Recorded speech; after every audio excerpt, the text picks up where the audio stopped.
एक मंत्री साहिबा आई और बोली कि वैक्सीन आएगा तो बिहार के लोगों को फ्री दिया जाएगा। काहे मैडम, ऐसा काहे?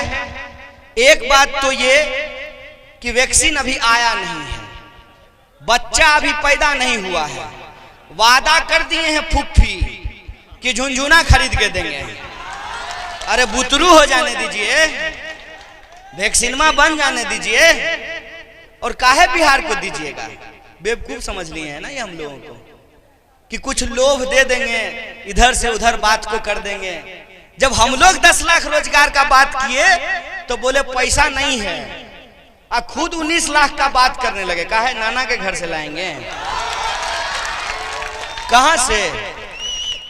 ये सब बात मैं आपको क्यों बता रहा हूं? ये सब बात की तरफ मैं आपका ध्यान क्यों आकर्षित कर रहा हूं कि इन चीजों को हमको पहचानना पड़ेगा, इन चीजों को हमको समझना पड़ेगा कि ये साजिश हमारे खिलाफ कितने लेवल में करते हैं। पहला काम मुद्दा भटकाओ, पहला काम मुद्दा भटकाओ।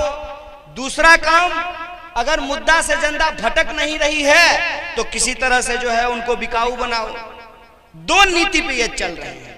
आजकल मुर्गा का रेट बढ़ गया है, साथ में प्याज भी महंगा हो गया है, आलू भी महंगा है, लेकिन कहीं कहीं देखिएगा मार ताबड़तोड़ मुर्गा भात चल रहा है। ठीक है, कोई मुर्गा भात खिलाता है तो खा लीजिए, कोई अपने फूफा के घर से आपको नहीं खिला रहा है। जनता का टैक्स का पैसा है, बेईमानी किया है, चुराया है, डकैती किया है, डाका डाला है, तो अभी उसका कुछ छिटका आपके ऊपर छिड़क दे रहा है।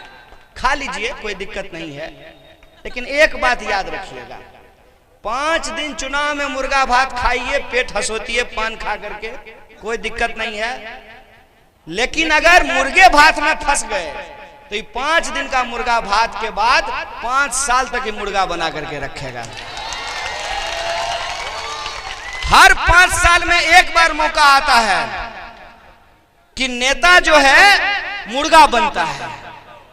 आप तय कर लीजिए कि नेता को मुर्गा बना करके रखना है कि खुद मुर्गा बन जाना है। 5 साल के बाद फिर नेता हाथ नहीं आने वाला है। और आज स्थिति यह है कि वोट दे दीजिए, तब भी गारंटी नहीं है कि नेता कहां जाकर के रुकेगा। टीवी खोल करके देखते होंगे आपको, हर चुनाव के बाद कोना कोना कौन कोना सौतली भूतह कोना शुरू हो जाता है। अपना विधायक सब जैसे ने बक्कू में भूसा कसते हैं, वैसे बस में कस करके लोग ई होटल से वो होटल, वो होटल से वो होटल। तो कम से कम पिछला बार का अनुभव देखते हुए, 2015 का अनुभव देखते हुए, जहां सीएमए साहब हैक हो गए, तो कम से कम एमएलए साहब हैक नहीं हो, ऐसा हमें एमएलए चुनना पड़ेगा ना। कम से कम इस बात की तो गारंटी हो ना कि भाषण में खाली ये नहीं कहा जाए कि मिट्टी में मिल जाएंगे लेकिन भाजपा में नहीं मिलेंगे। सचमुच ऐसा कहने वाले और ऐसा करने वाले इंसान का चुनाव आपको करना पड़ेगा। ये जिम्मेवारी आपके कंधे पे है। दोहरी चुनौती हमारे सामने है। पहली चुनौती ये है कि अपने मुद्दों की रक्षा कैसे करेंगे, और दूसरी चुनौती ये है कि अपने जनमत की रक्षा कैसे करेंगे। और ये दोनों सवाल पे मैं बिहार की जनता के विवेक पे पूरा भरोसा करता हूं, और भरोसा करने का पर्याप्त कारण है हमारे पास। हम उस धरती पे खड़ा होकर के बात कर रहे हैं जो धरती कविवर विद्यापति की धरती है। उस धरती पे मैं खड़ा होकर के बात कर रहा हूं जहां शंकराचार्य को भी शास्त्रार्थ में परास्त किया गया है। यह मंडन मिश्र की धरती है। ये वो धरती है जब सत्ता के सामने आंख उठा करके, उंगली उठा करके, मुट्ठी तान करके सवाल करते थे, ये बाबा नागार्जुन की धरती है। इस इलाके के आप तमाम लोगों से मुझे ये उम्मीद है कि मिथिला के मान सम्मान के लिए और एक मजबूत संदेशा पूरे देश को देने के लिए आप एक सही व्यक्ति का चुनाव करेंगे। और जब आप व्यक्ति चुनने के लिए जाएं तो इस बात का आपको ध्यान रखना पड़ेगा कि जैसे बूंद बूंद घड़ा भरता है, वैसे ही एक एक विधायक से बहुमत मिलता है। जैसे एक एक ईंट जोड़ने से घर बनता है, वैसे ही एक एक विधायक को जिताने से बहुमत मिलता है। आप सरकार बदलने के पक्ष में हैं, बोलिए हैं कि नहीं हैं? सब लोग हैं। अंधेरे में हमको दिख नहीं रहा है। जरा अपना अपना मोबाइल का लाइट जलाइए, तो जरा मोबाइल का लाइट जलाओ तो बाबू।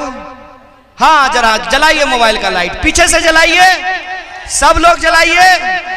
हाँ, अब लग रहा है कि आकाश में जगमगाते हुए तारे हैं, और ये वो हाथ है, ये वो मुट्ठी है जो बदलाव के लिए तैयार है। अगर आप बदलाव के लिए तैयार हैं तो इस बार बदलाव होगा, और हरलाखी विधानसभा में बदलाव के लिए आप कॉमरेड नामरेश पांडे को अपना समर्थन दीजिए।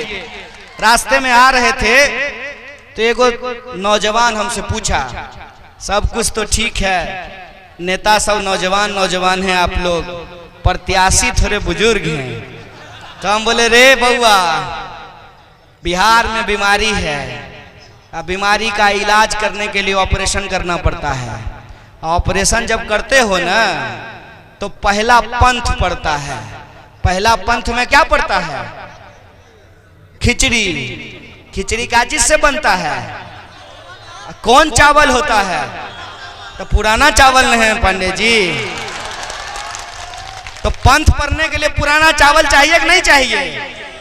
और नया ड्राइवर को समझाने के लिए पीछे गार्जियन चाहिए कि नहीं चाहिए? तो इसीलिए उम्र मत देखिए, झंडा मत देखिए, बैनर मत देखिए, नारा मत देखिए। इस बार एकमात्र संकल्प है, बिहार को बदलने का संकल्प है। बिहार के बदलाव के लिए एक एक विधायक को अपना समर्थन दीजिए, अपना बहुमत दीजिए। बिहार बदलेगा और नया बिहार बनेगा। इसी आशा और विश्वास के साथ मैं आप तमाम लोगों से विदा लेता हूं। आपका बहुत बहुत धन्यवाद, बहुत बहुत शुक्रिया। इनकलाब जिंदाबाद, महागठबंधन जिंदाबाद। लो रिक्शा है इस धरती पर।